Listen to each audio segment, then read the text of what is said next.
талқылауға беріліп жатырған Конституцияны алатын болсақ, ондағы ең басты құндылық адамзат, адамдардың құқықтары мен бостандықтары деп айтылып жатыр.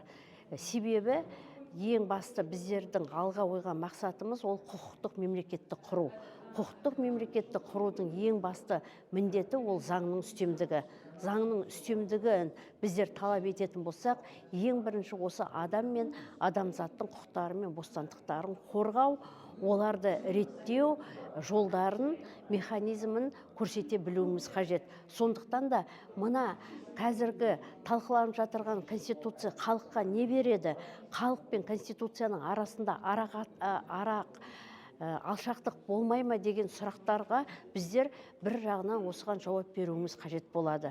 Міне сондықтан да бір палаталы құрылтайды енгізуі, халық кеңесін енгізуі, бұның бәрі яғни халықпенен парламенттің арасындағы, заң шығарушы органдардың арасындағы, билік тармақтарының арасындағы байланысты жақсарту, жандандыру деп айтуымызға болады.